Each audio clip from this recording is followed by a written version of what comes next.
welcome in to episode 152 of Two Countries, Two Americas, All Sports here on this October the 24th, 2024. And then before we get going, we just got to do a celebratory. Because your Tennessee Volunteers, for the second time in 3 years, have won the third Saturday in October in lovely Neyland Stadium in all of its natural noise and all of its natural glory. I'm in the glorious state of Tennessee here in the city of Chattanooga. Was in Knoxville on Saturday. And joining me from Americana, Sao Paulo, Brazil is Gus Tomazeli. And Gus, we did it again. I'm just mad that I guess I didn't because the last time Alabama beat Tennessee in Milan Stadium, I was there in 2020. I know things were very different then, but still, I'm really sad that it took me, Gustavo Tomazeli, to leave the United States of America for Tennessee to beat not only once but twice the Alabama Crimson Tide. Right, and it was weird because I was in Knoxville. I wasn't actually at the stadium. I was just there to be in the city, and that was still insane just to be there for the post game celebrations and for all the tailgating. But man, it's just different now. It's just so much different than when we were there, and frankly, that's something I've had to work through is how Tennessee had to wait until we left to get good. But hey, things happen for a reason, and Josh Heupel fell in our laps when we were able to get him, and here we are, our second win in 3 years over Alabama because, as the saying goes, we don't give a damn about the whole state of Alabama because the Tennessee Volunteers won 24-17 over the Crimson Tide in a game that was intense from start to finish. And this win is just so huge. And shout out to Gus's grandmother, Amelia. He says, have a good night. Have a good night watching as well. us.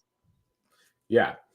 I mean, this one is just, obviously the one 2 years ago was just unbelievable. Like the emotions of it, because that was our, oh, wow, we actually belong in this conversation now moment.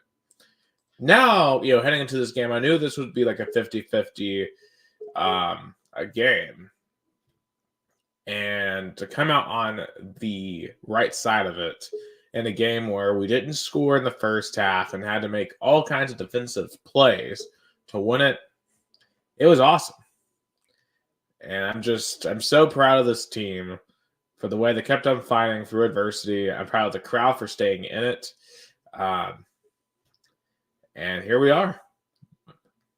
I feel like this game was the big difference was uh, uh, the emotional side of it was definitely not as intense as 2022 because this and first Nick Saban left this year, so the taste of course was gonna be different, but now Tennessee now is undefeated against the current Alabama uh, coach, so now things are reversed because Nick Saban uh, um, under Nick Saban's tenure, Alabama, pretty much dominated Tennessee. At a point that it took the year before last, Nick Saban's tenure in Alabama for Tennessee to get the win. And I think this win definitely showed this team is resilient and it knows how to deal with adversities. Oh, absolutely. And it appeared that our offense kind of got it on track there in the second half because we found that deep ball late in the third quarter between Nico and Deontay Fortin. And then, of course, later on, get the touchdown from Nico to Chris Brazzell. Obviously, it was huge to get those big pass plays because for some reason, since the beginning of SEC play, we just have not been hitting those big pass plays.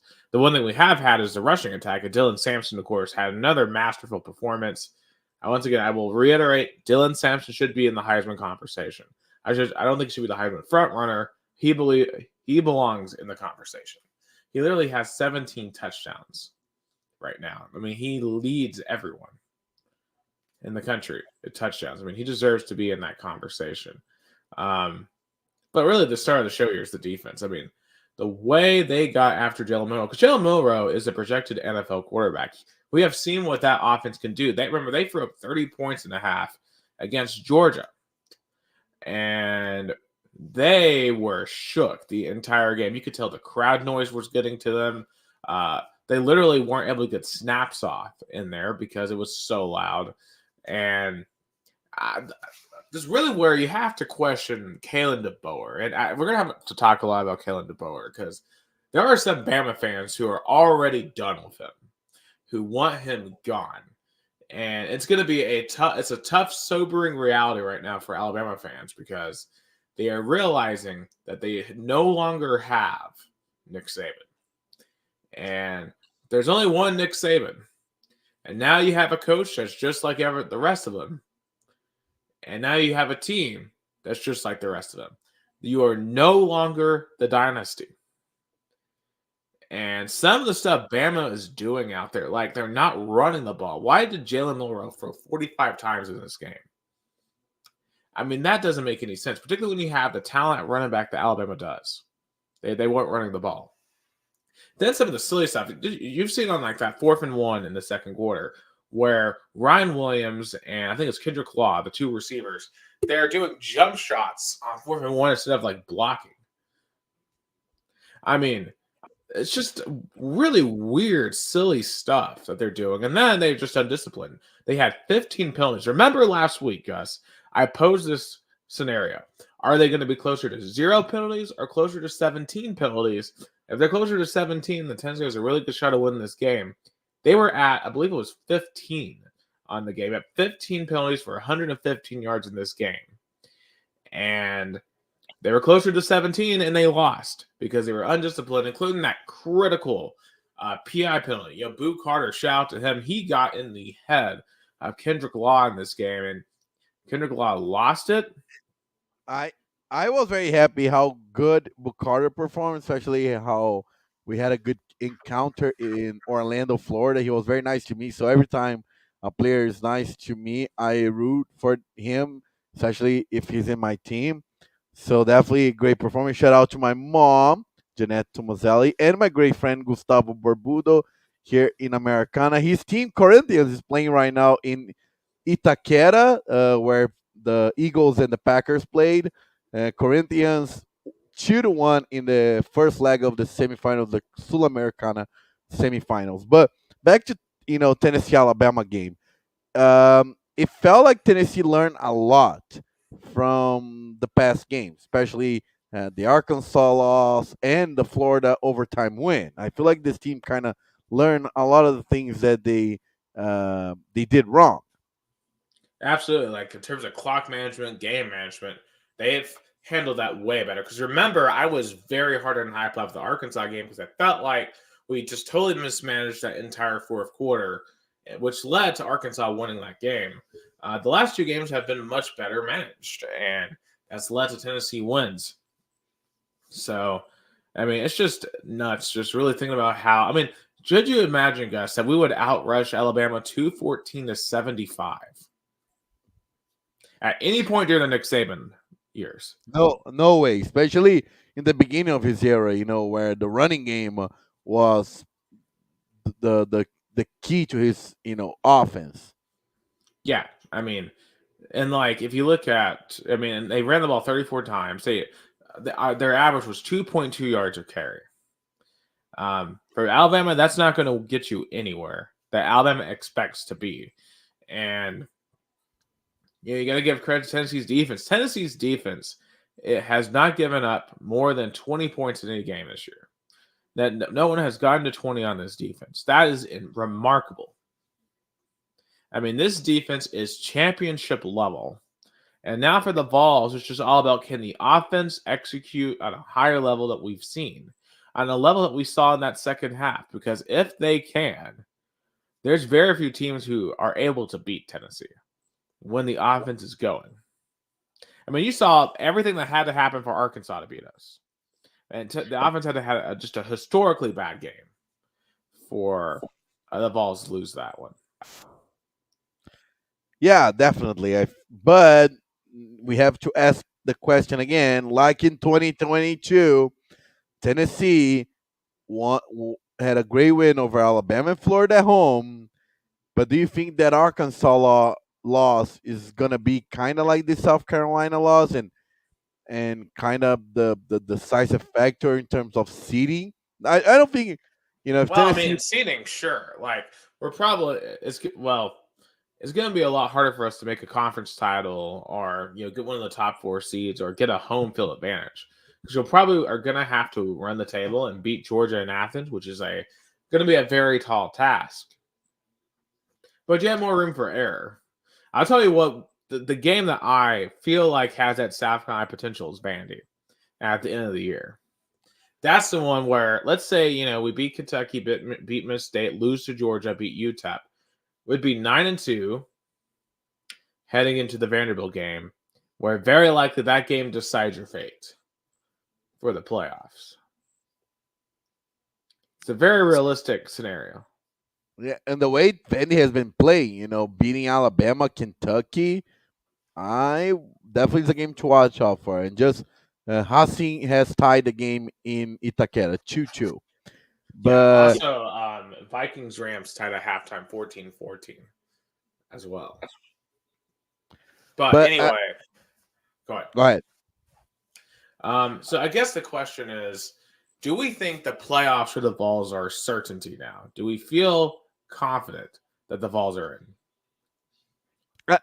I would say this: there's no team that's guaranteed yet spot in the playoffs, and I know we're still talking about Tennessee, but I want to make a broader statement. How crazy that in the first year of this 12-team playoffs, you don't see there's only I think Oregon now and Miami undefeated going to week 7. Like BYU. Here, actually, yeah, I have something and prepared on Iowa this. State too, and Iowa State too. But I think in Penn State too. Like, but what I want to say is that in the past few years, like you would have got like for example last year the number 1 and number 2 were undefeated, but in the past you even saw number 3 be undefeated as well. 1, 2, 3. I think this all the teams that are going into the playoffs are going to have at least one loss. I think. Absolutely. And I actually have something prepared here. I've been doing these brackets weekly. I've been putting them on my TikTok page. Follow that at Nick Over the Hill. But this is right now what my 12-team bracket would look like. So you have number 1 Oregon, which is undefeated. Number 2 right now, I have Georgia, who's not undefeated. There are no more undefeated teams in the SEC. Number 3, I actually have BYU over Miami. Because remember, the top 4 seeds all have to be conference champions. So not necessarily the 4 best teams. So the Big 12 and ACC champions have to be in the top 4, basically, which I think in the long term is going to be a detriment to this playoff format because how often are the ACC and Big 12 champions going to be in the top 4 realistically? So, and BYU came extremely close to losing the other night. And Miami's been living on the edge for weeks now. So, and of course, the first 4 matchups here, I've got Navy as the G5 team at 12, although a lot of people would say Boise State should be there. Going to Penn State at 5. I have Ohio State at 6. Of course, they have a loss hosting undefeated Indiana, which is pretty crazy. I have LSU at Texas. If I scroll up a little bit, the 10-7 match. And, of course, I have the Vols right now at number 8, hosting undefeated Iowa State. What do you make of this format right now? I mean, it'll play out good that if there comes a time that the ACC or the Big 12 champion is going to be 2 or even 3 loss team, that in the rankings, in the actual rankings, are like uh, on the bottom in like from 10 to 20, then you start questioning. But I think for like 2 or 3 years, I think that's going to be the system. But I think that's a accurate view, and how crazy is, for example, we might have Indiana, Ohio State in Columbus, Well, that game's Texas, actually going to happen in a few weeks in the yeah, regular season. Texas LSU in Austin. Like, oh my god, like the crowd is gonna be nuts, and I mean, just imagine Tennessee for even Iowa State. I yeah, think no disrespect to the Cyclones, I think they would get destroyed. I mean, in a playoff kneeling environment, I don't think they have a chance. and Tennessee is good for beating Iowa. Yeah. Um, and I'm just thinking too about what these quarterfinal matches. I mean, what about a rematch of Texas Georgia or LSU Georgia? Penn State Miami. What about Tennessee and Oregon in the quarterfinals? That'd probably be the Rose Bowl. Yeah, I mean, if Tennessee goes to the Rose Bowl, I'm taking whatever debt I got to take out to go to Pasadena. like a Rose Bowl with Tennessee and the playoff implications. Like, I mean, yeah, shut up and take my money. pretty much, yeah. I don't care. I will live on the streets if I have to go watch Tennessee play in Pasadena. But that's just one scenario. And of course, that changes week to week. Um, but I guess the question is, additionally, do we think Alabama's completely out of this? I mean, right now, because I also have a first four out and a next four out. So let me read you what I've got there right now, real quick. So in my opinion, I have in my first four out, I've got Clemson, Kansas State, Notre Dame, Texas A&M. In the next four out, I've got Pittsburgh, SMU, Alabama, and Boise State. So no Bama. Yeah, well, Bama in next four out for right now. But I think they're teetering on the edge. Another loss, and I think they're completely done. Yeah, I don't think with this year's kind of environment in college football regular season, I don't see a three-loss team getting in. And I think and the question is this like what is worst? Nick Saban's first year or Kellen DeBoer's first year if Alabama did not make to the 12-team playoff?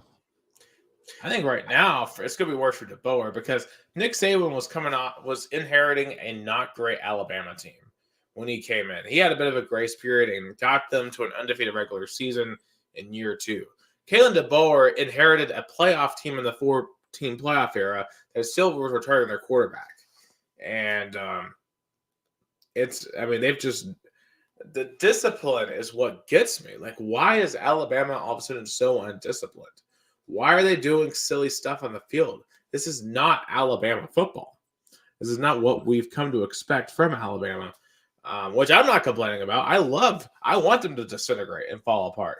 Bama fans, though, they have every right to be irate, and they should be irate over the way their team is playing because that team is too talented to play the way they've been playing.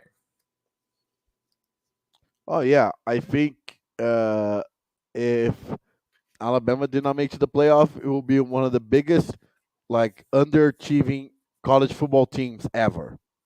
Oh, yeah. Yeah, especially in this 12-team format. I mean, Yeah. it's crazy to think they're not going to be there potentially. They're going to have to run the table. They've got Missouri this week. They got LSU next week. If they can get through LSU, if they can win a Baton Rouge next week, their path clears back up. But they got to get through that game. So, do you think the Alabama LSU game is a do or die? Because LSU has one loss, but Alabama has two. So Alabama can drag down LSU, or LSU can totally eliminate the Crimson Tide. And keep in mind too, LSU is at Texas A&M this week. It's going to be a tough game. So LSU could theoretically lose this week, and then you're in a situation where both teams have two losses. and it's an Yeah, elimination game for one of them. So, I mean, we're going to have just insane scenarios every single week. And people complain, oh, the 12-team playoffs is going to devalue the regular season. No, it's making it more amazing. I mean, think about like Notre Dame Navy this week. We wouldn't care about this game in previous years, but that game has true playoff implications for both teams because Notre Dame still has a chance to get into the playoffs, even with that loss to Northern Illinois at the beginning of the year. And Navy, uh, they're fighting tooth and nail with Boise State and Army for the G5 spot. So more games and matter. and and if you look at the SEC schedule this week, even like at least half of the matchups are decisive. You know, you have Texas A&M, LSU point out that whoever loses probably is out, especially Texas A&M with having one loss and undefeated in conference schedule, kind of is trying to hold to a spot now. There because Texas A&M will be out for the rankings, but trying to get in to like the conference title. But also, for example, Texas going to Vandy. I wouldn't be so sure about the Longhorns win. And I guess the question about that game is if Vandy wins, do we have to start like flirting with them as a playoff contender? Because remember, one of those losses is the Georgia State. So, but if they have a win over Bama and Texas, does that basically cancel out the loss to Georgia State? Because I don't even, how would you even approach this as a playoff committee? Because, like, in college basketball, right? And, college football, the way we have to start thinking about is kind of like college basketball with the quality wins, bad losses, and all that. So for Vandy, you have a bad loss in Georgia State, but you've got a very quality win in Alabama. If you get another quality win in Texas, does beating Bama and Texas cancel out Georgia State? If comes to it depends, I think, in which team Vandy is going to be compared to. That's the thing. You're gonna have to be, what team are you fighting for a playoff spot with that compares resumes? Right. So okay, let's like say this. So let's, for the sake of argument, say that Indiana beats Washington this week, gets to 8-0, and Vandy beats Texas and is 6-2. Indiana's best win is an unranked Nebraska team. And so Indiana's 8-0 has no ranked wins. Vandy is 6-2 with losses to Georgia State and Missouri, who very well might be unranked after this week, assuming they lose to Alabama, which I think they will. But Vandy also beat Alabama, who, if they beat Missouri, still remains a top 15 team, and Texas, who I would suspect would still be a top 15 team. Who are you giving the nod to there between Vandy and Indiana? Oh, and basically the committee set a precedent that it doesn't matter if you are undefeated. It matters is your, you know, strength of schedule or your conference, because that's the message the committee sent last year, and I think it's gonna be kind of even more this year. Yeah, and frankly, let's be real. They should not ever. We have to acknowledge that every conference is not the same. I mean, the SEC is a lot harder than the other conferences, including the Big Ten. And that's just the fact of the matter. Now, I'll tell you one team right now that's going to get into this. There's actually a game on right now. It's Syracuse at Pittsburgh. Pittsburgh's undefeated.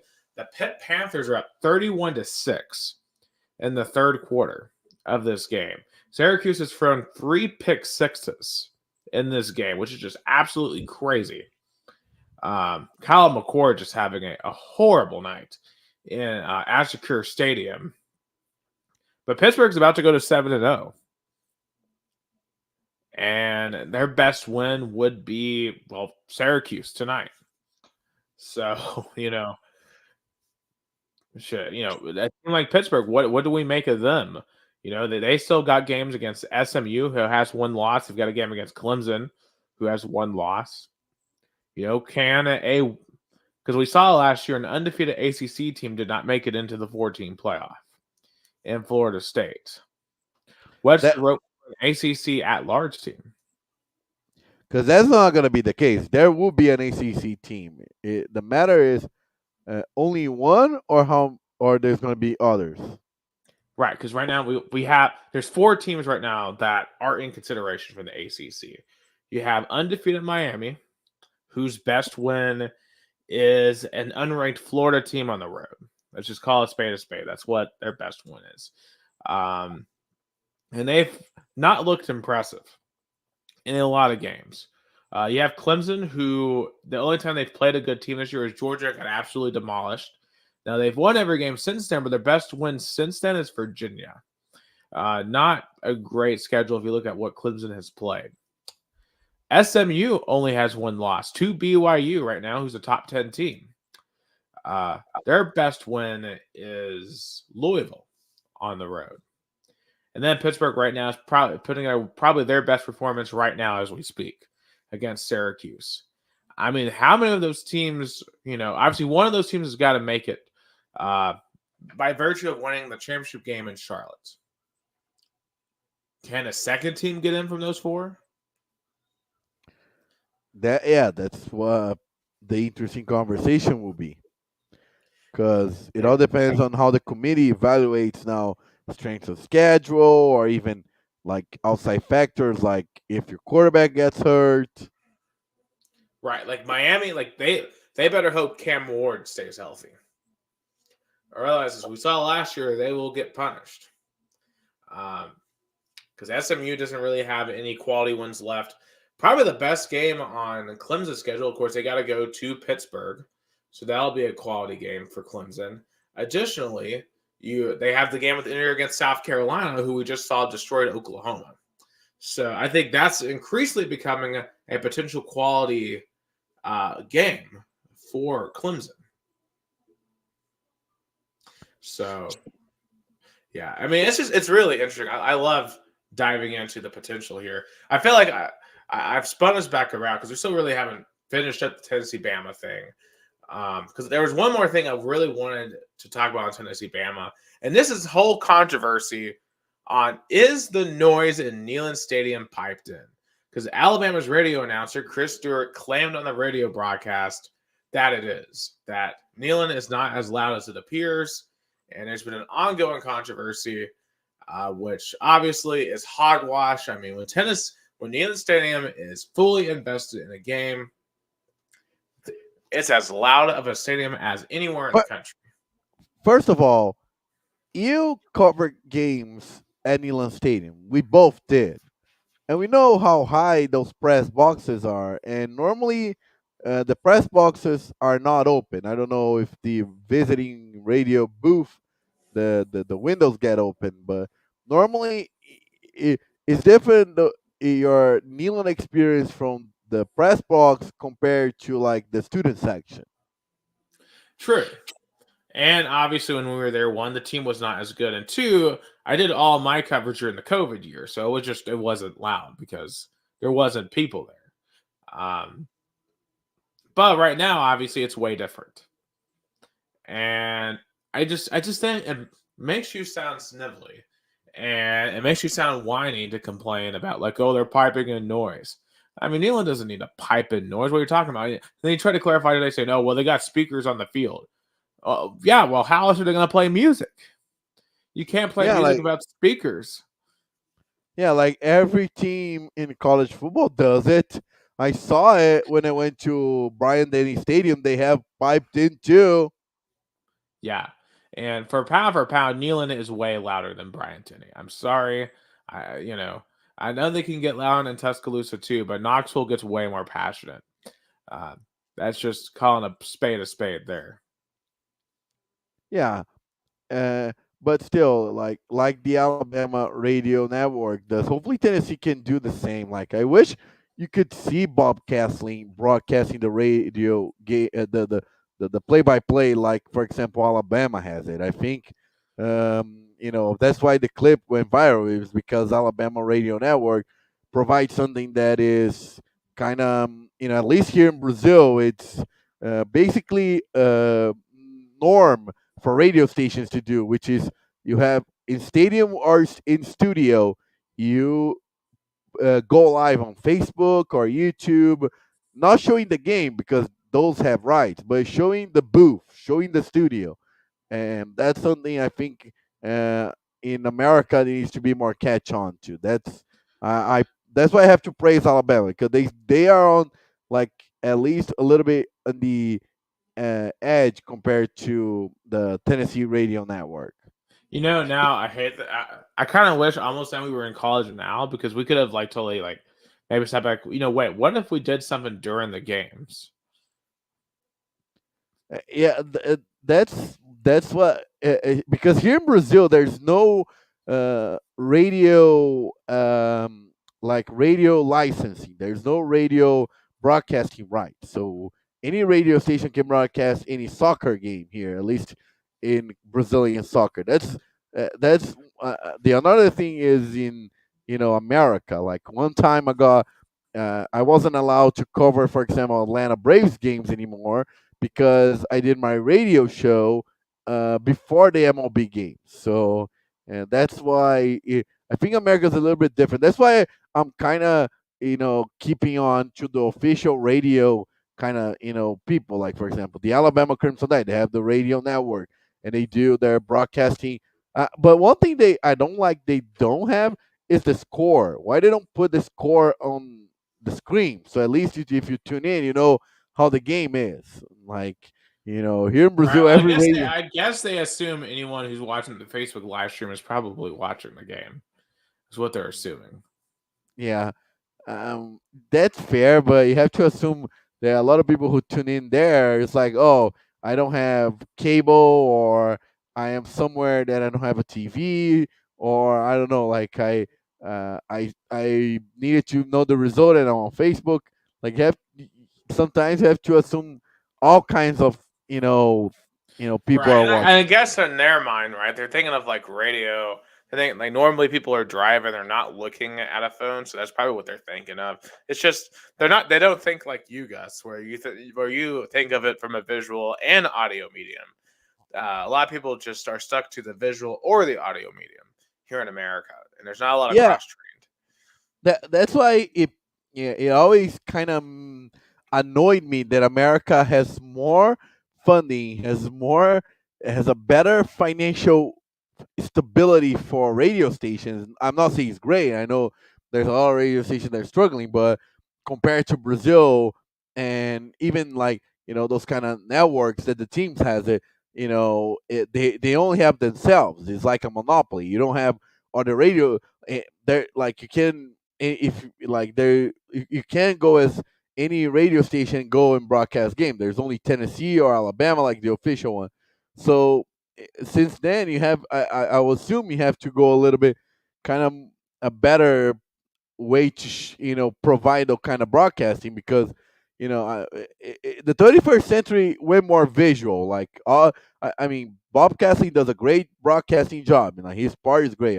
I'm just saying like it needs to be a little bit updated and I'm not saying like because here in Brazil like it's literally every radio station that does soccer even in the countryside even a really small radio station in a small city that does soccer have a Facebook or a YouTube or both with scoreboard showing the score or even showing like the time like that's why it boggles me that America one of the places that has more technology and everything kind of in this part is already a little bit behind. Right. And it's just, I guess the thing in America is I just don't know how people are going to take advantage of it here like they would in Brazil. Um, it's a different culture, a different mindset. And of course, people are going to try to always seek out that TV broadcast more. But certainly, it was very interesting how it went down. I guess the last thing I want to really ask is Tennessee Bama, and there's a couple of shouts too. I want to point out, especially our secondary, Jamar McCoy. What an interception he had! The one-handed interception in the goal. in the end zone that he had on that first and goal. I mean, just unreal. What an athlete. I mean, Jamal McCoy as our best defensive back since Eric Berry, no question. I mean, he's just unbelievable. He's going to be a top 10 pick. The way that he was able to contain Ryan Williams on Saturday, who's going to be a stud. Very impressed. Very impressed with him. Of course, we're talking about Brew Carter. He's playing great. Will Brooks. What about Will Brooks? The walk-on. Getting the game-sealing interception at the end of the game. I mean, what a story. I mean, it just goes to show you never give up. Ever. You don't get any scholarship offers? That's fine. You just keep on fighting. You keep on plugging, and your opportunity can come. And for Will Brooks this year, he has the pick 6 against NC State and the game-winning interception against Alabama. Just an amazing story for him. And also shout out to our linebackers too. We lost Keelan Peely last week during the Florida game, and they didn't have any drop off in play. Arian Carter is going to be a pro one day. He is awesome. Jeremiah Thielander is really, really good as well. Those guys played great. But I guess, the last thing is, I guess from an emotional level, what does this win mean just for Tennessee, right? Because we kind of mentioned it earlier, how this win, maybe it's not as emotional as the one 2 years ago. But I'll tell you what, I was walking back to my car. I walked past Neyland Stadium Saturday, and I just stood and I looked at it, and I thought about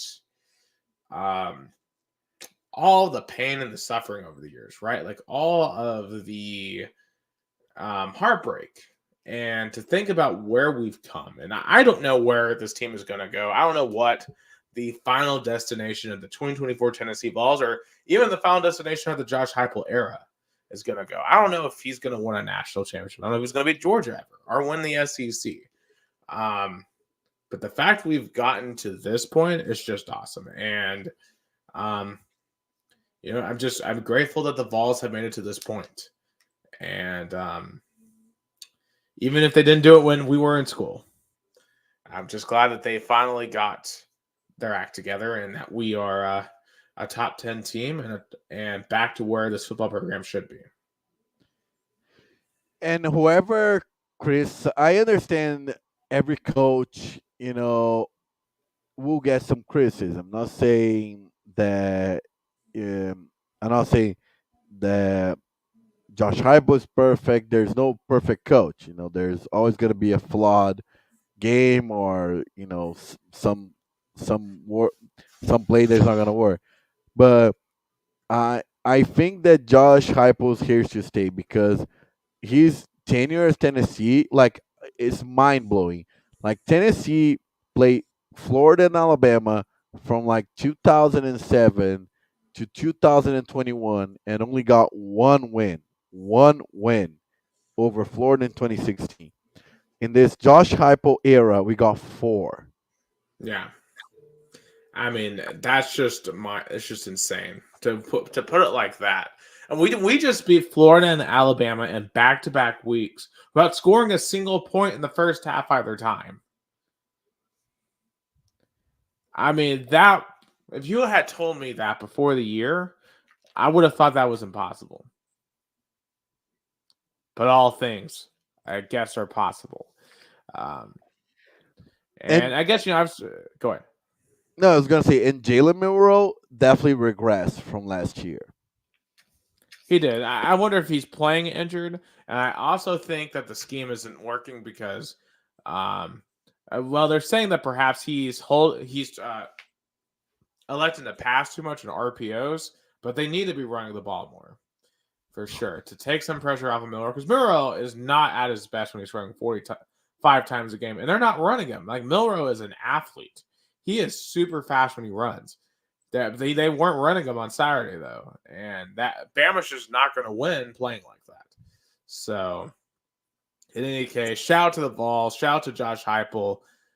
Yes, I mean, I'm not gonna lie, I'm still kind of frustrated with the offense. I would like to score next week in the first half. Can we please score in the first half against Kentucky? That would be awesome. But hey, if we can continue winning games without scoring in the first half, then fine. I mean, I guess we'll just have to win a national title without ever scoring in the first half ever again.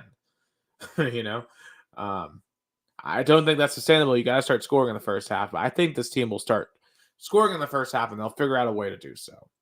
But shout out to the Vols anyway. Huge win, and we are off this week, which I really need. This may have been the three most stressful weeks of Tennessee football ever. All of them went down to the wire. Crazy games, but after these last 3 weeks, we managed to get through 2-1, and our playoff hopes are very much alive, intact. And now we wait on the final 5-game stretch, which starts next week, home against Kentucky, which we'll talk much more about on our next episode. All right, let's talk about the other marquee matchup of the week, which down in Austin, Texas, where was not that much of a contest. Surprisingly, the Georgia Bulldogs destroyed Texas. I know the final score was 30-15, but really this score was not as close as it looked. Georgia dominated, especially on the lines of scrimmage. On defense, Quinn Ewers looked horrific in this game. Texas's offensive line looked horrific in this game. And it's almost basically felt like a Texas, you're not coming in to run the SEC moment. Like, Texas learned you just don't come and run the SEC. And I felt like Texas fans especially were like, oh, we come in, we run the SEC now. We're the only undefeated SEC team. Not anymore, you're not. But speaking of Texas fans, I have to say I know, I don't know how people are gonna take this, but I really loved the way they did it. I have to praise. I, I mean, I know because that's what we're used to here in South America. You know, fans being kind of, this kind of erratic and even a lot of, oh, that's Libertadores. Where a player goes to a corner kick and there's gonna be guards. Because but and how crazy is that? That when fans start throwing stuff off the field, it made the refs kind of review the play, and it went uh, Texas way to make Yeah, it a 20, 20 make it a 23-15 match game. yeah, it's insane. Like, I didn't realize you could overturn that call in that position after you placed the ball. I mean, what were those refs doing? I mean, they got bullied into changing the call. I mean, yeah, it's hilarious that that happened to Georgia, but the ramifications of this are not good, right? Like, I mean, what if this happened to Tennessee? Like, we don't obviously. I know Tennessee has thrown stuff on the field, and I guess in an attempt to change things before it didn't work against Ole Miss. It's which we won. I infamously our first ever episode was talking about that particular game. But yeah, it just the SEC, man. They need full time refs. Why do we have part time refs still in college football? We have so much money in this sport. Well, I guess they have a lot of money tied up in this sport. ESPN's paying hundreds of millions of dollars, and we don't have full time referees who can spend all year getting better at the art of refereeing. You know what's funny, Nicholas Hill? That's the exact same argument I hear over and over and over again here in Brazil. Brazilian soccer, that referees, there should be a full time referees. You can't have a referee that, kind of make key decisions to a game that's worth millions of reais on Sunday, and then on Monday he's a clerk manager or a store manager or something like that. Like, that's the argument I hear. Oh, and it's never changed. And it's funny how kind of the SEC is embracing some of the kind of more not unruly, but more. Hold on. Go ahead. Let's see here. Oh, I guess Nick Hill left. He's gonna back soon. But my final point, and Corinthians almost scored. No way, Angel Romero missed that kick. No way. How he missed that? great cross by Igor Coronado. Yuri Alberto kicks in, and oh my God, what a miss! Corinthians 2-2 against Racing, and down in Recife, Sports 4-0 against Guarani. Poor Guarani, even though they won the derby. I guess third division is getting near every day. Nick Hill is back, and I'm just finalizing my point that now the SEC, you have some of the things that I used to hear in Libertadores, kind of players faking injury to delay game, fans throwing stuff on the field, kind of unruly behavior after games. That's the I only saw here in Brazilian soccer. Right. I mean, that's why we've compared college football to Brazilian soccer, like, numerous times. So that's why I think you have embraced college football as much as you have, just because it reminds you of the Yeah, soccer in your home country. And um, and SEC fans are just notoriously crazy. the passion between college football and Brazilians. That's why I think I mentioned in this podcast before. There's this YouTuber that I really like that talks really great about soccer. But whenever and he's in America right now, but whenever time he talks about United States sports, he always mentions it in a more entertaining way, more in a leisure kind of thing. And I wanna talk to him and be like, please go to a college football game. But he's in Orlando, so I don't know if he's gonna like the UCF environment or kind of stuff. Like, I wish I can invite him to go to Knoxville, to Tuscaloosa, to Athens, to Austin. That's real uh, America sports environment. Right. Well, Gainesville's pretty close by, but we don't want him becoming a Florida fan. So Oh yeah, we that's want true. to. No, no, no. And then We could he take him to will. Miami, where you could see a lot of empty seats. then, then if you go to a Miami Hurricanes game, he'll be like, "Oh, it's no different than a Miami Dolphins game, which he's a fan on it. It would be the same kind of, you know, half, like a non. It's like a very narrow, like a very bad environment, not as a electric environment as other places in college football, especially in SEC country. But back to what we point out in terms of Texas, Georgia. I think it was a key win for Georgia, especially for Kirby Smart, because it showed that I guess now we can say the only kryptonite to Georgia is Alabama. I think so. I think the only team that can really give a hard time and Kirby Smart can't beat with Nick Saban with Kellen DeBoer is Bama. Well, I will point this out. Obviously, Georgia's defense was awesome, but here was Carson Beck's stats: 23 of 41, 175 yards, 3 interceptions. Georgia still doesn't really have a great offense, which to But me is still a red flag for Georgia.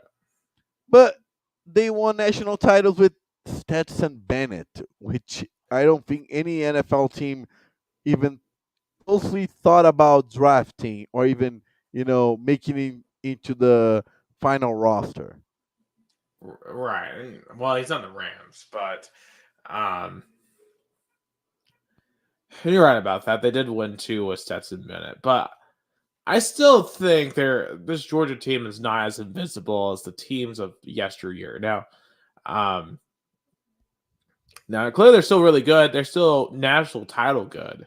Oh yeah. But I don't think they're invincible. And I think this was just a really, really bad game by Texas. I don't think they were mentally ready for this. They couldn't run the ball here. They only had 29 yards rushing, which part of that is they have a lot of injuries at running back right now.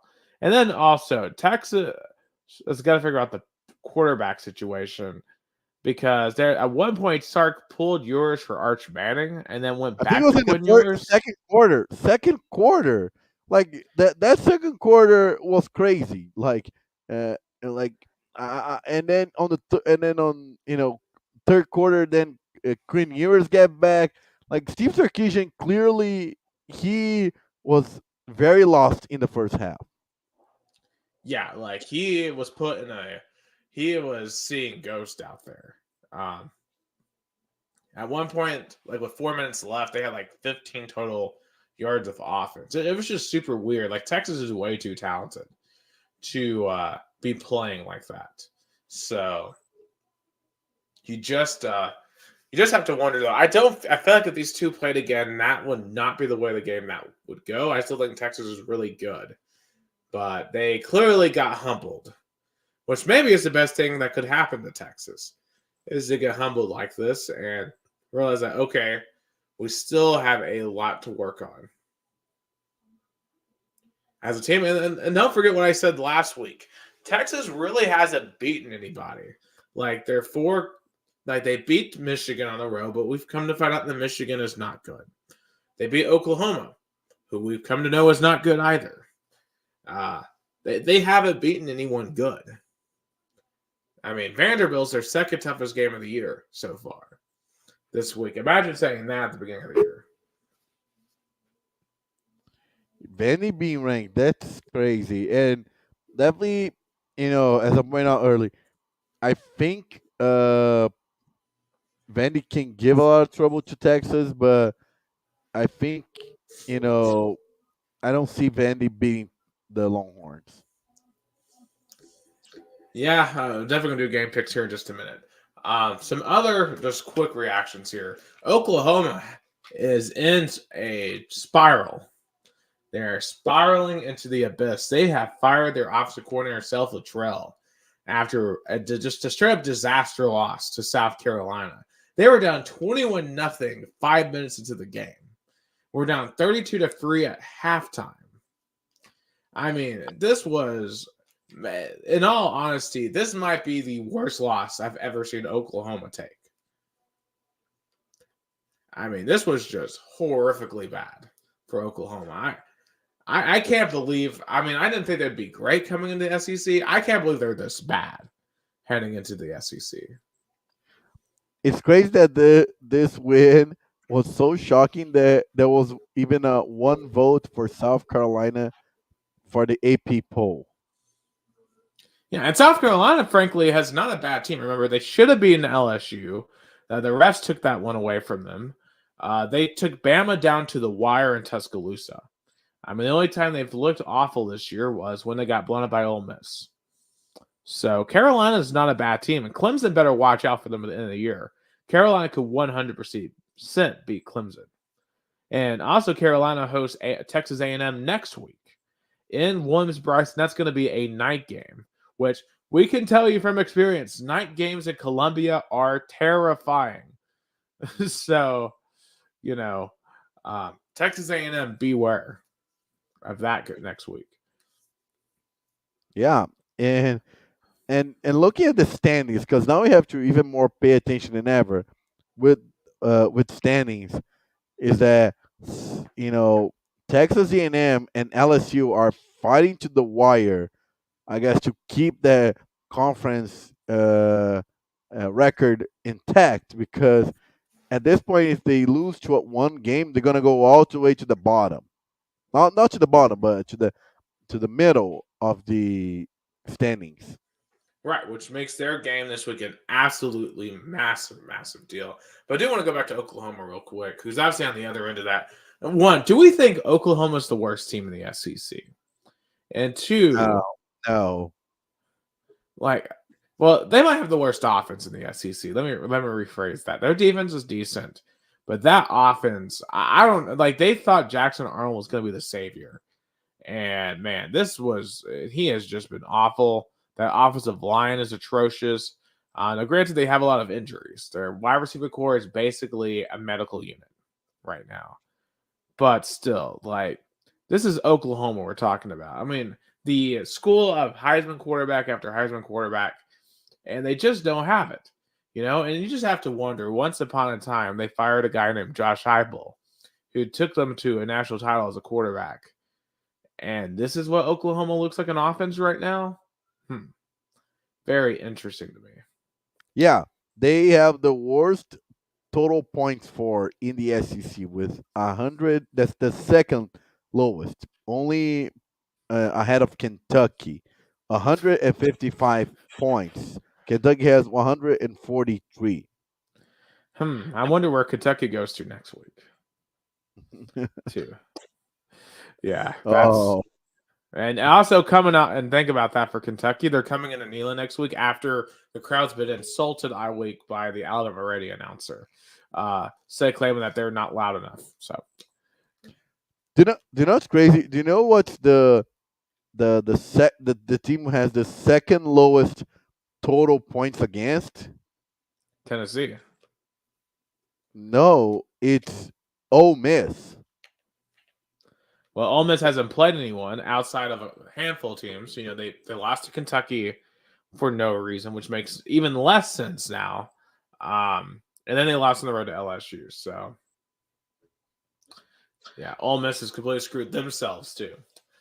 Yeah, Um, but definitely Tennessee's gonna be ahead of Ole Miss because their only difference is like a touchdown of a difference between those two. yeah. Um, but real quick, do we think Brent Venables should be on the hot seat in Oklahoma? There's some Oklahoma fans that want him fired right now. I would say so because especially in the first year in the SEC, you are in the bottom. You have to make at least some sort of impression, and you're only on top of Kentucky, Auburn, and Mississippi State, which we all know at least Auburn and Mississippi State are going to be long rebuilds. Yeah. So just bad for Venables. And if they do fire Venables, what are the odds to try to come back for Josh Heupel?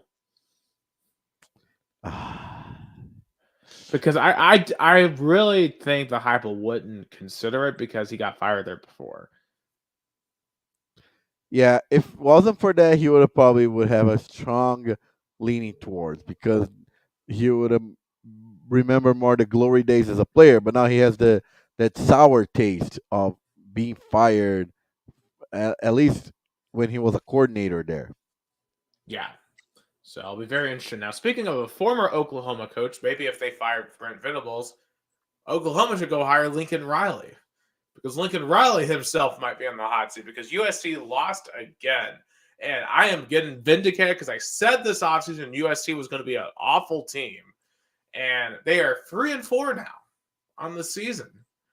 So I'm not surprised at all that they're struggling. Man, it's wild to see USC losing to Maryland.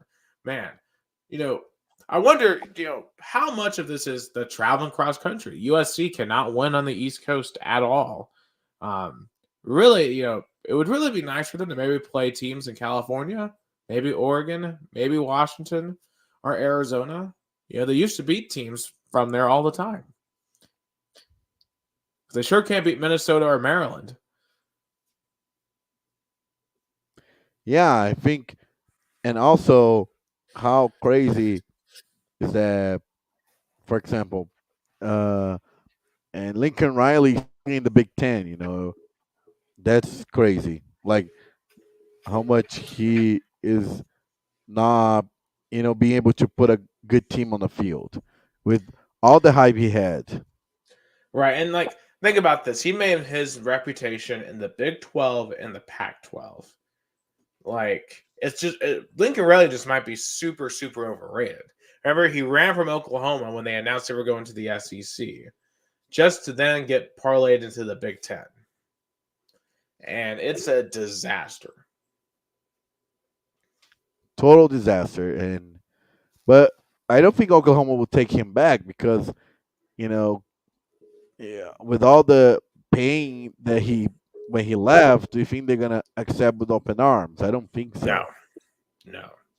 I doubt Lincoln Riley will go back to Oklahoma either. I think Lincoln Riley is going to do a Cliff Kingsbury and go to the NFL. That's what ultimately will happen. And Cliff Kingsbury now is doing awesome as the OC of the Washington Commanders with Jaden Daniels. So The, I I think, mean, I mean, he was considered for the Dallas Cowboys before. And he might be considered for the Dallas Cowboys again at the rate that their season is going. Yeah. So, um, yeah, just bad loss for USC. One more thing I want to shout. This happened yesterday.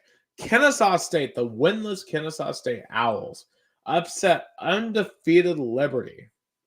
They were 27.5-point underdogs. I just want to shout that out. What a win for Kennesaw State. They rushed the field twice in this game. And also, I find this loss hilarious for Liberty because Liberty fans have been complaining for a month that Appalachian State ducked them when their town was destroyed by Hurricane Helene. And they have been just total assholes about it on the internet. And there's just nothing funnier than watching Liberty get karma. Because Liberty, in any way, is a fake school. I mean, it's just they don't have a real curriculum. It's a fraud university, and they deserve to lose. And we don't have to sit here at the end of the year and talk about undefeated Liberty and should they be in the playoff. So thank you, Kennesaw State, for pulling off this upset. Yeah, great school outside of Atlanta. Oh, absolutely. And because actually Jason and I, we went to see Atlanta United play Indy 11 there in the Open Cup at their football stadium. So it's nuts being at a place where that upset happened last night, a few months ago. So awesome. Hootie hoot. And Lowell Liberty. Some other quick reactions from last week's games. And, frankly, I'll be honest, I didn't see a ton of the other games just because I was in Knoxville. I mean, Indiana, though, probably had the best week of anyone, winning by 50 over Nebraska. Wow, just Indiana might be for real. And they've got some big games coming up that will determine whether or not they really are for real. LSU, really solid win on the road at Arkansas. Did what we couldn't do and win at Arkansas on the road at night. Miami barely survived Louisville. It was a high-scoring game back and forth. BYU got a miracle win. BYU and Iowa State both still undefeated in the Big 12, but both needed miracles to stay undefeated. So you really have to question the strength of the Big 12 for sure heading into this. All right, let's talk about some Week 9. Who do we think is on upset alert right now? Of course, Pittsburgh right now is up 41-13 over Syracuse. The Panthers are going to go to 7-0. But for the remainder of the week, who should be on upset alert? I would say Ohio State. Maybe that's a game that Matt Rule is going to show why he, is going to turn things around for the Cornhuskers. Yeah, I just don't see that coming. Ohio State's a really, really good football team, and Nebraska, I just don't think is that good. Maybe one that's a little bit out of the box that I really like. Northwestern at Iowa. Iowa's a 14.5-point favorite in this game. This feels like one that Northwestern could sneak up and get a win on the road. So I really do like that one. Also, Wisconsin and Penn State. Huge, really tough environment. I think that might be the most underrated game of the week, too. Penn State, I'm not convinced they're the third best team in the country. They've just managed not to lose so far because their schedule really hasn't been that hard. But they've got Wisconsin this week on the road, Ohio State at home next week. We're going to find out how good Penn State is over the next couple of weeks.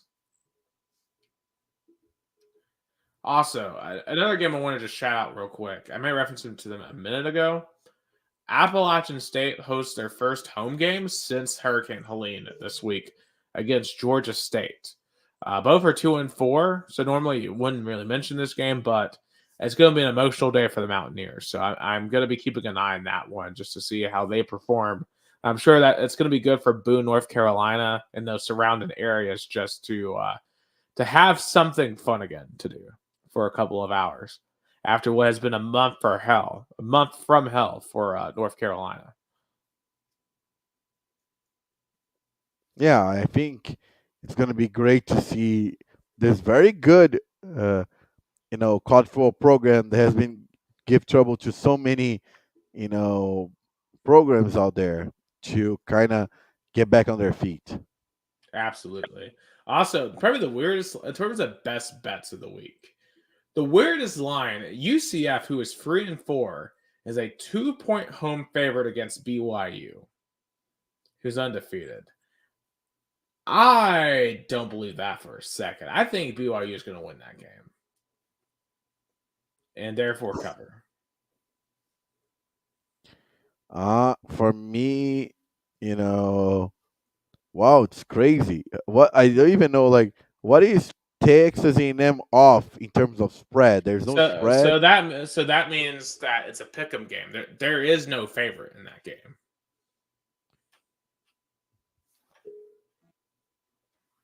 So For me, it would be bet the under. I don't think, I think Kansas State beat Kansas, but it's gonna be like a touchdown game. I could see that rivalry game. SMU only 11.5 over Duke. I think they win by more than that. Yeah. Also, Colorado only 6.5 against Cincinnati. I kind of like them to cover that as well. So Colorado, shouts in there 5-2, one win away from bowl eligibility, which Primetime said that was his goal heading into the season. So that would be absolutely massive. All right, let's pick some of these games. I've put 6 of them on here. Tomorrow night, I think this one is massive for G5. Boise State at UNLV. Who gets it done in the Sin City? Give me Boise State. I agree. Give me Boise. Ashton Gentry's going to have another great performance. And, what does he have to do each week to continue outpacing Travis Hunter is the question for the Heisman. All right. On Saturday, we've got Missouri at Alabama. Missouri down their running back, could be down their quarterback as well. Give me Bama, but I think it's gonna be one touchdown game, for example. So I'll bet the under. I think Bama should roll by 4+ touchdowns. I think Missouri is not good. Bama has no excuse for not rolling Missouri here. If they do let Missouri hang around in this game, they really stink. Bama, I think, wins and wins big. All right, Texas Vandy. What do we think here? Give me Texas, but again, I'll bet the under. I'll take Texas by about 2 touchdowns. I think Vandy will keep this close, but I think Texas won't dilly-dally like Alabama did. All right. Out in the Big Ten, we've got Illinois going to Oregon. Can the Fighting Illini take down the number 1 team in the country?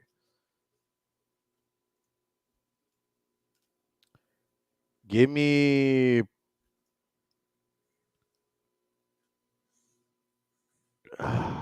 it's a hard one to pick, but give me Oregon. Yeah, I agree too. Now, Illinois has had a history. 2007, they took down number 1 Ohio State on the road. The last time they were really this good. But I think Oregon looks like they have found their rhythm. I think they win that one. All right. Perhaps the game I'm most excited for this week since Tennessee is off. Notre Dame and Navy in MetLife Stadium. Can ranked Navy knock off Notre Dame? Yeah, give me Navy. I want to believe. I hope they do, but I do think Notre Dame pulls this off. But man, if Notre Dame loses to them or Army, Marcus Freeman may not make it through the end of the season. Just saying that much. Marcus Freeman needs these games against the service academies so bad. All right. And the game of the week in College Station, LSU at Texas A&M. Who takes sole possession of first place for the SEC? Give me the Aggies. They really deserve this win. They do, but you know what? I'm taking the Tigers. I just have a feeling about LSU right now. I think they're going to find a way to get it done in College Station. All right, so those are our college football picks and another bye week for the Vols.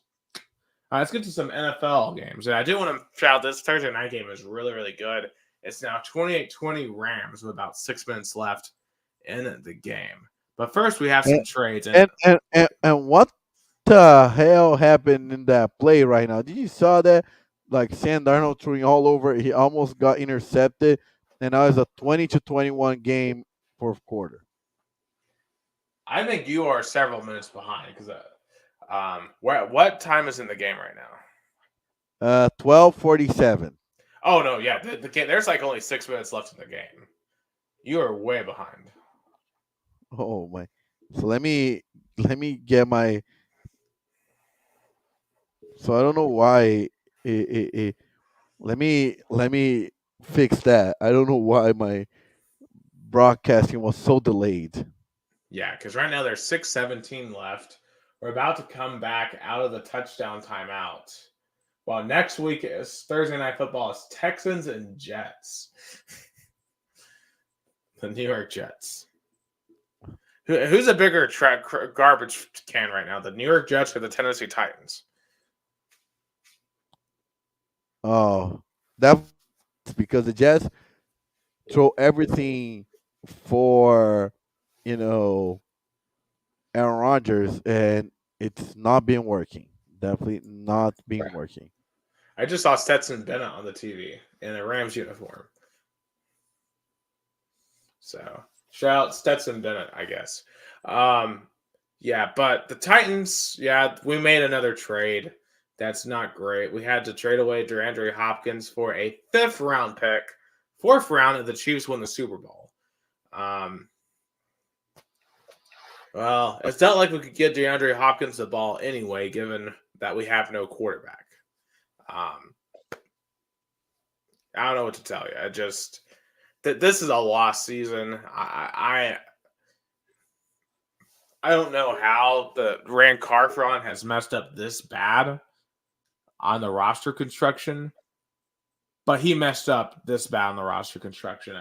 He's the one who drafted Will Levis, and he has to own that. I think Rand Carthon should be fired as general manager of the Titans because he has proven time and time again that the player personnel decisions are not good. It may be unfair to say this as well. I'm cool if you fire him. You should probably fire Brian Callahan too as the head coach because we need to pair a new GM with a new head coach. And no more of this fire a GM 1 year, keep the head coach, and then fire the head coach, but keep the GM. That's why everything is so off sync right now with the Titans organization.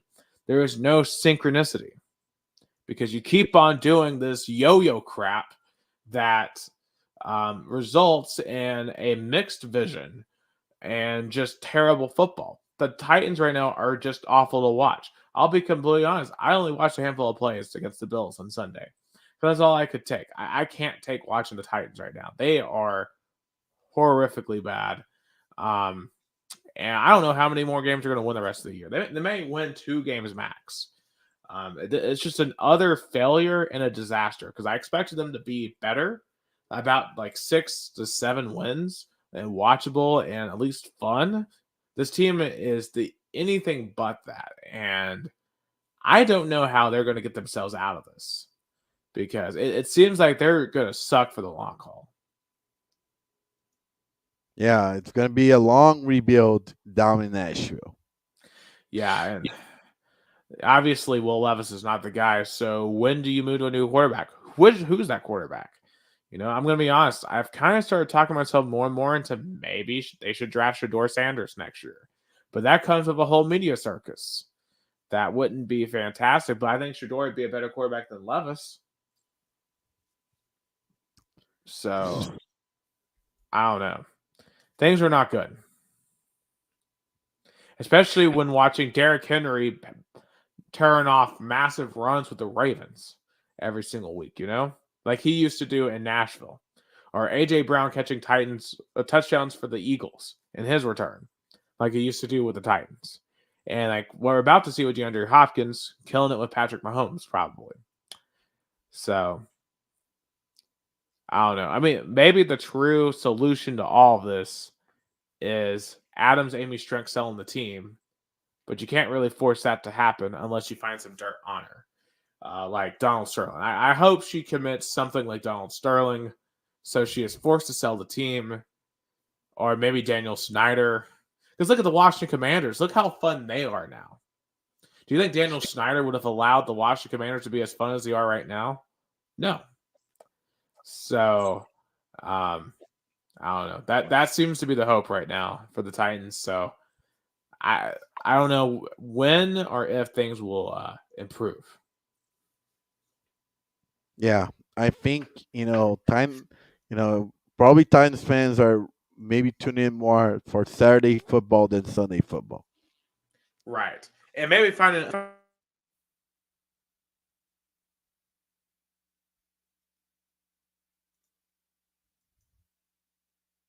Go ahead. Yeah, we lost Nick for a second, and just before Nick come back, the game has ended in Recife Sport 4, Guarani 0, and Corinthians tie 2-2 against Racing from Argentina in the first leg of the Sulamericana Semi-finals. And shout out Erika Barbosa, great singer from Hortolândia, São Paulo, Brazil. Nick is back. I don't know what's going on. That's the second time I just have a lot that just went down. Super, super weird. Um, Usually I don't feel like I have many of those issues, but No, yeah, yeah, it's good. It reset me. All right, I'm reset now. I'm done with my Titans rant. You know what? I'm going to promise something to myself. This is the last rant about the Titans I'm going to go on the rest of the year because there's no point in wasting any more energy on this team. It doesn't really matter if they go 5-12 or 3-14 or 2-15 or whatever. Like they suck. Nothing is going to change that. So I'm just gonna kind of conserve my energy elsewhere because we've got the balls in the playoff hunt in college, and that's all that matters to me at this point. Um, so yeah, there you go. yeah. You got out of your system. That's good. Right, it's bad. It's so bad. But what's not bad is Vikings Rams. It's been a great game. So Vikings are trying. Well, the Vikings just punted to the Rams, so we'll see if the Vikings can get a stop to get the ball back. But last week the Vikings played the Lions, and just what was a classic game, back and forth. I mean, this game was awesome. I would not mind seeing the Lions and Vikings in the playoffs at all. And the Lions, of course, get a last-second field goal to want to take first place. Man, Detroit right now to me looks like the best team in the NFC. Yeah, Detroit, like Dan Campbell, really kept the momentum going from last season, which is Oh, remarkable. yeah. Yeah, I mean, that team is built to last, which is awesome to see. I mean, them, In a they in, are in in a city and fans that are dying to see the Lions succeed. absolutely, and as a Titans fan, like I gotta look to the Lions saying, okay, the Lions rebuilt themselves over multiple years and they're at what they're at. So it's possible, but it takes the right vision, and Dan Campbell had the right vision. Um, so Titans got to find their guy to do the same thing. Um, Russell Wilson too.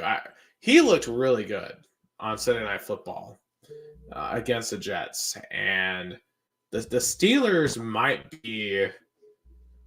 How good could the Steelers possibly be with Russell Wilson? Is the question. Could they be a sneaky contender? Yeah, why wouldn't they? Why wouldn't they? They are really, kind of, scheming their way to the playoffs. Right, because we know they have a great head coach in Mike Tomlin. We know they have an elite defense with T.J. Watt anchoring. Um, so if you have a quarterback that's at least competent, and Russell Wilson, we know historically is at the bare minimum a competent quarterback. And and Yeah, and when did Russell Wilson play his best? When the Seahawks had the best defense in the league. yep, So he used to be teams that kind of prioritize defense over offense. Right, because Russell Wilson doesn't need to go out and put insane numbers up. He just needs to not lose the game. And he's good at not doing that. So right now, between the Steelers and the Ravens, that's going to be a fun AFC North fight. And that's the way it should be. Steelers-Ravens is one of the best rivalries in all of the NFL when those teams are good. Oh, yeah. Like, those are going to be some epic matchups. Lamar Jackson versus Russell Wilson, interesting matchup as well. Right. I guess the question is, can the Bengals get their way back into that at all? It all depends on the Sunday game, and finally win at home because they lost all their 3 games at home. The 3 wins this season came on the road. Right. And to me, their defense is not good. Now, the defense looked good this past week, but they played the Browns. And let's probably talk about the most controversial moment of the week, which is Deshaun Watson getting injured. He is out for the year after tearing his ACL. And the Cleveland Browns fans were cheering his injury. And, of course, people basically are celebrating his downfall because of his off-the-field issues. And I'm going to be honest here. While I don't wish for anyone to have injury, it's implicitly clear. And I don't know, I made up a word. It's inexplicably clear that the Cleveland Browns need to move on, injury or not, from Deshaun Watson, because it's just toxic because he's not playing well. The fans hate him. The chemistry's not there, and he's just a distraction at this point because, I mean, with all the other allegations coming out against Deshaun Watson, he just is no longer an asset to your football team. And the trade and the contract the Browns gave him for $230 million will go down as the single worst deal in NFL history. Yeah, I think, the Deshaun Watson contract should definitely have some people fired down in Cleveland, Ohio. Yeah. And it might already have led to some firings because, man, what a disaster that has been for the Cleveland Browns. Totally. I thought they were going to be pretty good this year. Yeah. And that's not the case at all. Some other brief reactions I have. The Broncos, shout out to the Denver Broncos. The Broncos are good. Like, legitimately. They have an awesome defense, elite defense. Bo Nix is playing actually kind of well. He's not losing games. The Broncos, 4-3. Did not see that coming at all. The Seahawks also playing really well, blowing out Atlanta in Atlanta. Solid win for them. The Packers-Texans game was awesome. The Packers got the win there, 24-22. And that felt like a game, CJ Stroud versus Jordan Love, a game that we could see one day, maybe in a Super Bowl. You never know. And the Commanders, even though Jaden Daniels got hurt, Marcus Mariota came in and played great. So, yeah, sure, he's very a trustworthy quarterback. Yeah, I would take Marcus Mariota back right now in Nashville. We ran him off. Yeah, because Ryan Tannehill was supposed to be the future, and he was definitely not it. Right. Also, we had a rematch of the Super Bowl. Chiefs beat the 49ers. And you know what's weird, Gus? Patrick Mahomes right now has more interceptions than touchdowns. Like last year. Yeah. So, but it feels like once again, when the lights shine the brightest late in the year and in January, we know what Patrick Mahomes is going to be doing. So, they're just winning games with defense. Yeah, it doesn't matter how bad the wide receivers are. Patrick Mahomes' magic always seems to work. Right. And then we got to ask with Niners, like, are the injuries just too much for them to overcome at this point? Like, this has just been maybe the worst injury luck I've ever seen for a team. Totally. Like, at what point is it just a lost season?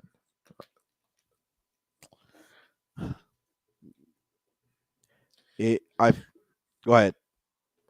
Right. Because when you look at the NFC West right now, the Seahawks are 4-3, but the Cardinals and Niners both are 3-4. The Rams are a few minutes away from being 3-4 themselves. So it's a very tight race in that division. They need to get Christian McCaffrey back as soon as possible. Maybe tonight. Who knows? Yeah. All right. So let's pick some of these games from Sunday. Of course, Rams, Vikings ongoing. They're at the 2-minute warning. 3rd and 12 upcoming for the Rams.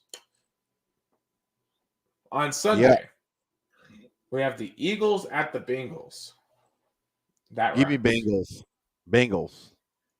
I'm going to go with the Eagles. Whoa. Yeah, Eagles on the road. All right, 1 p.m. we have the Ravens versus the Jameis Winston-led Browns. Give me the Browns.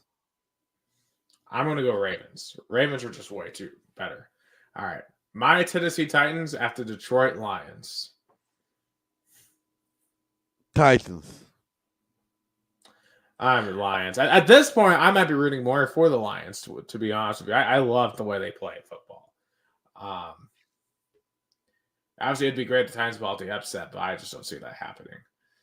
Tickets going for as low as $142, by the way, in Detroit.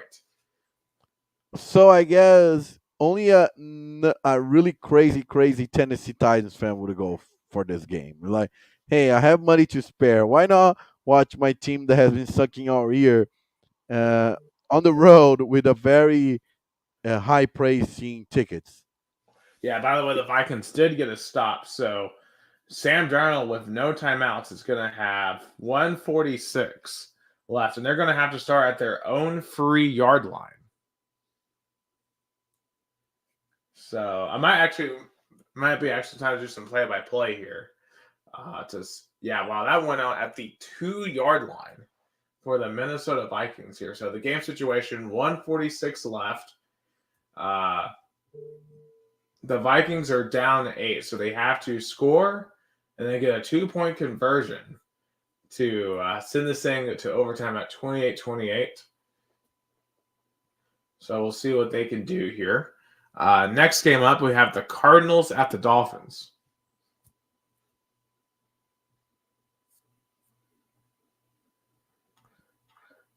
Cardinals at the Dolphins. Yeah. Oh, Cardinals at the Dolphins. Give me the Dolphins. I'm going to go Cardinals. As Sam Darnold throws it out wide, and that's going to be incomplete to Jordan Addison. All right, we have the Jets at the Patriots. Give me the Jets. Yeah, I got Jets on this one. There's a flag down, and there's going to be a false start on the Vikings. That's going to be deferred, so it'll be second down or decline. So second down. All right, a pivotal NFC South matchup for first place. Falcons at Bucks. Give me the Buccaneers. I'm going to agree. I'll give me the Bucks. We have the Packers at the Jaguars. Give me Packers. Believe it or not, also for first place, we have the Colts at the Texans. Give me Houston. I agree. Give me Houston as well. And that's going to be a safety. Wow, Sam Darnold got sacked in the end zone for a safety by VFL Byron Young. Former Vol wins the game for the Los Angeles Rams because the Vikings are now going to have to try to onside kick punt it, I guess. But I don't know how they're going to get that done. Great play by Byron Young. The Rams almost certainly will win the game now. Up 30-20. Huge win for the Rams. The Rams are not done. Despite all their injuries, they're only a game behind. We've got Saints at Chargers. Give me Chargers. This is gonna be a good one right here. Bills at Seahawks. Did you give your prediction? Oh, for Saints Chargers, give me Chargers.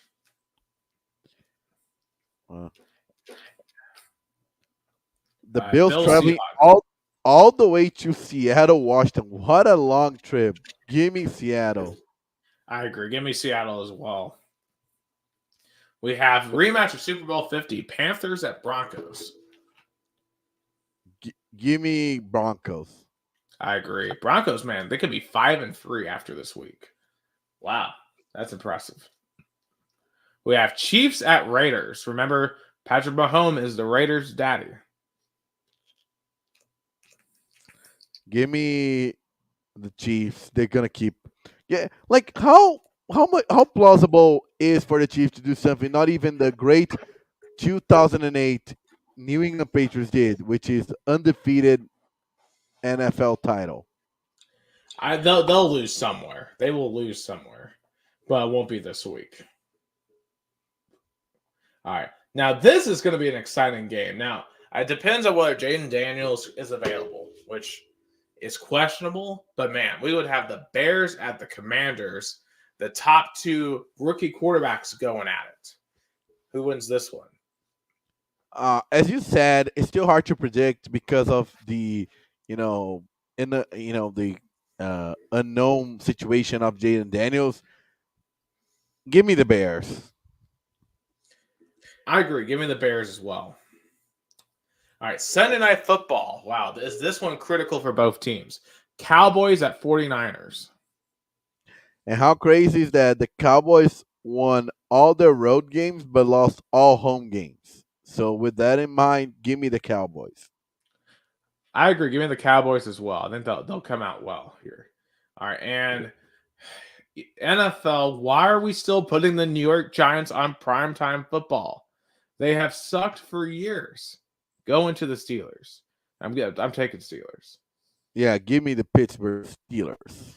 Yeah, but it's just nonsense that they keep on forcing the New York Giants on primetime. It's insane. Yeah. All right. Let's talk about the World Series. The Yankees and the Dodgers. Man, those Fox executives are celebrating like there's no tomorrow. Oh, absolutely. Man, just an unreal matchup for the MLB. Shohei Ohtani, Aaron Judge, Juan Soto, Freddie Freeman. I mean, this is one of the most star-studded baseball series you will ever see. Gus, what do you think is the key to this matchup for both teams? Pitching, pitching. Like you have Gareth Cole starting on game one versus Jack Flaherty. I think Gareth Cole is a better pitcher, but also you have to rely on the bullpen, which the Dodgers kind of is Achilles heel. I think the Yankees bullpen is better than the Dodgers bullpen. Right, and there's a lot of injuries on the Dodgers too. It's going to take some heroics from Shohei Ohtani, and I'm excited to see Ohtani on this stage. I'm excited to see Aaron Judge on this stage because it's time to see who puts up or shuts up on the biggest stage at baseball. And if Ohtani wants to be remembered as one of the greats, this is where you make your name. Yeah, definitely beating the Yankees in the World Series would put in his first season as a Dodger would definitely put Shohei Ohtani in a different category, in a legendary category.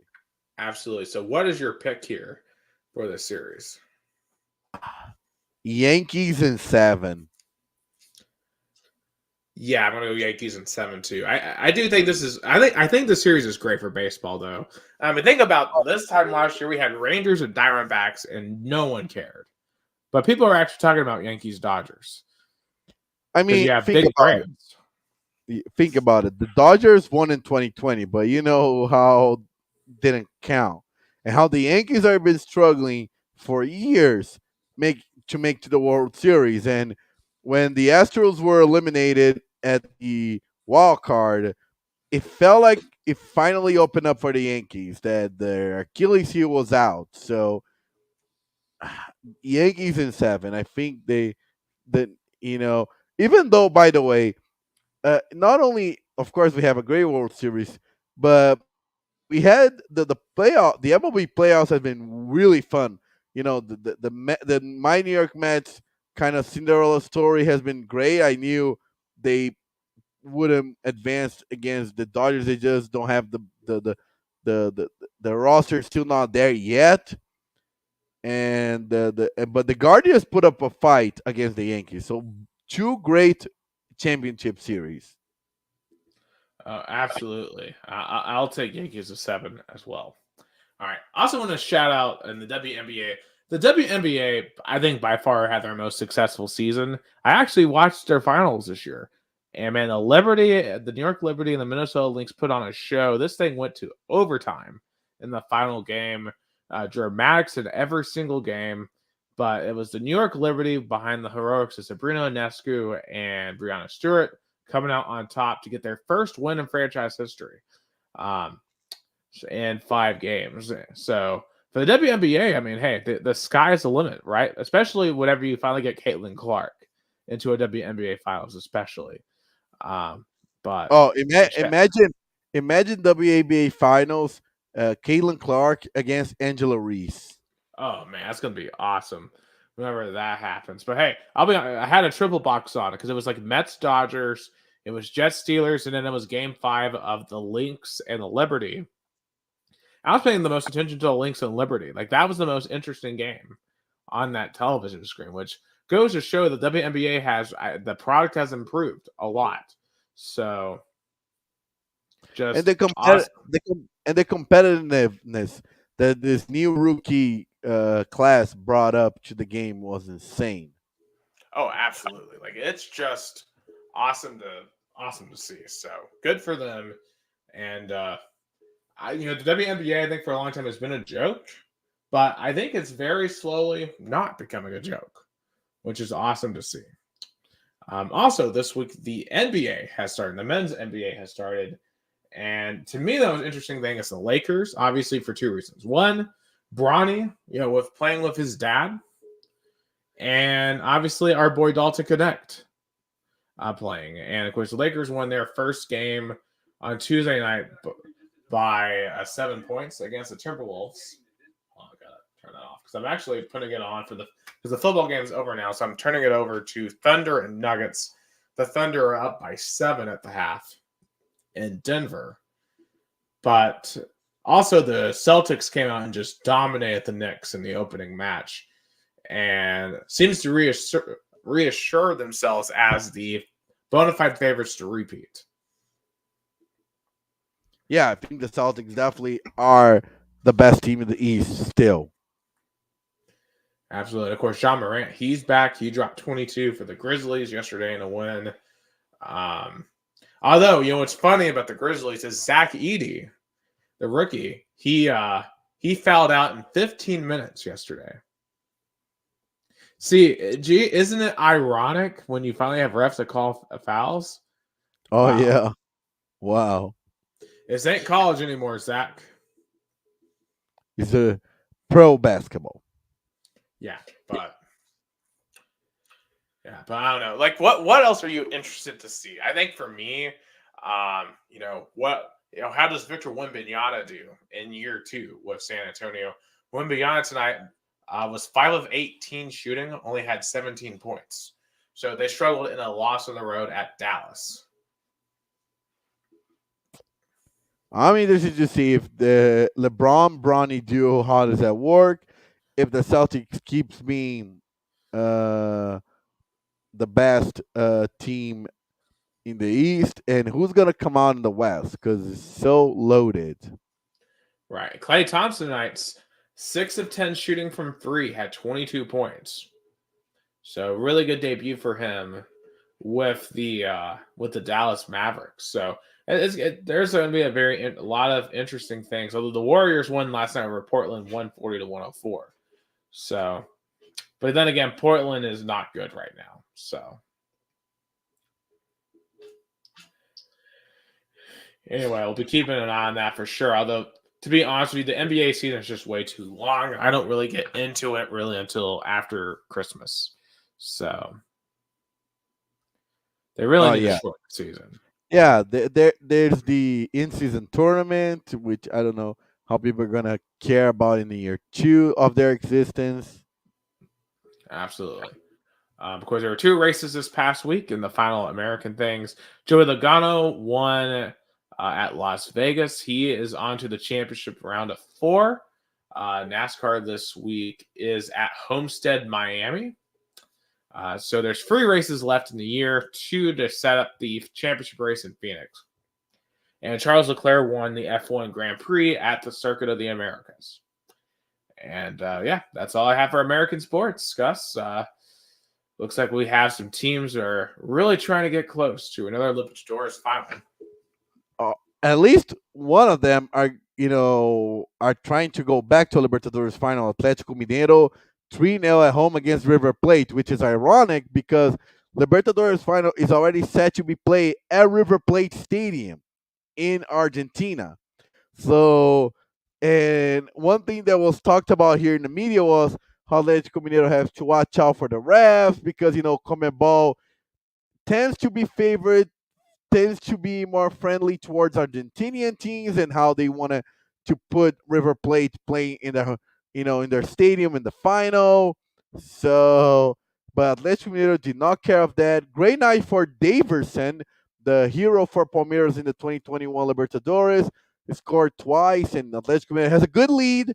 I mean, there's 90 minutes to be played, and even more with stoppage time down in Buenos Aires. But Atletico Mineiro has a great advantage. But what I didn't saw coming is that Botafogo, a team that is known for being a choker, win 5-0 at home against Peñarol and scoring only in the second half.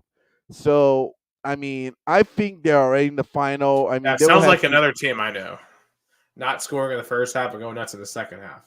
Yeah, yeah, that's true.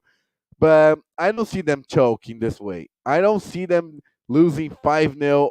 I mean, I know I know it's going to be a really crazy environment down in Montevideo, but I don't see Botafogo also losing that spot. So I think it's going to be another Brazilian final in Libertadores.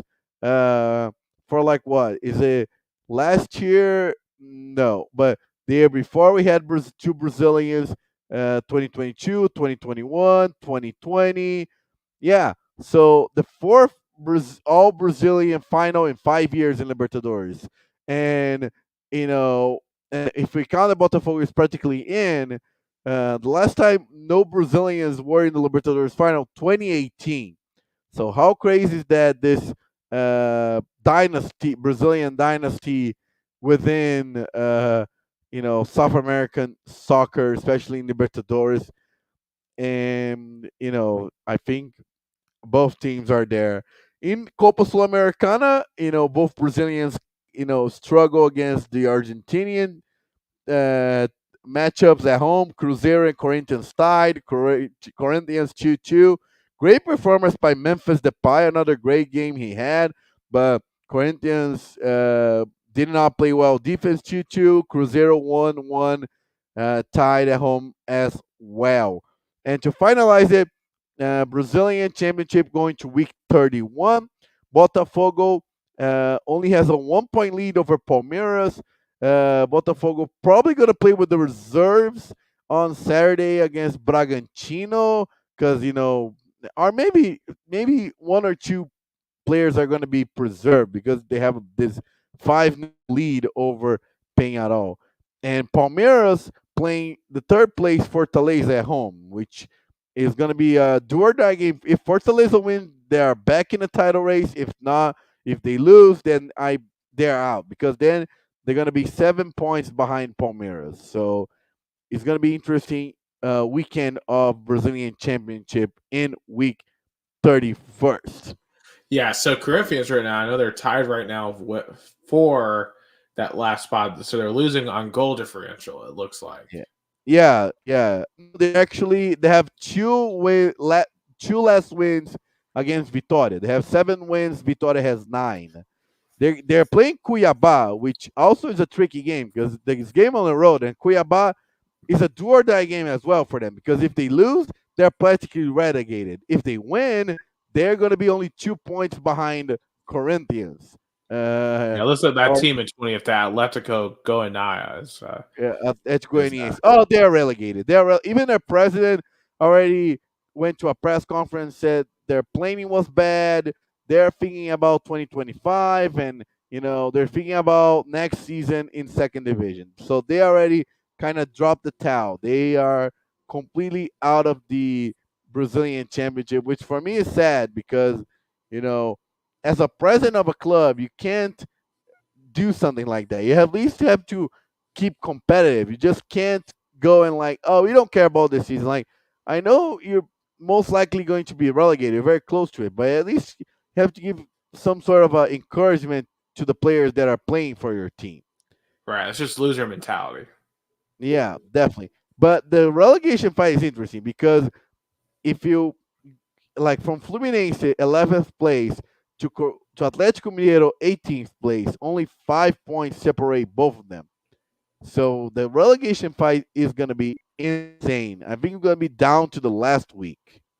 I mean, literally every team is playing for something, which Yeah. goes to the beauty of relegation. Oh yeah, definitely interesting Brazilian Championship week 31st this weekend as well.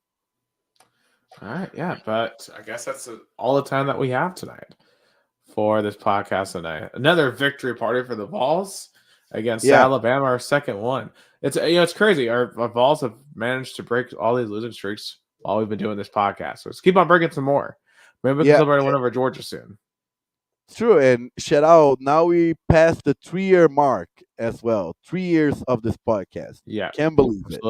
Absolutely. We're going to keep on pressing through because this is the only American and Brazilian sports podcast. Because that's Gus Tomazeli and I'm Nick Hill. And thank you for spending your Thursday evening with us. Have a great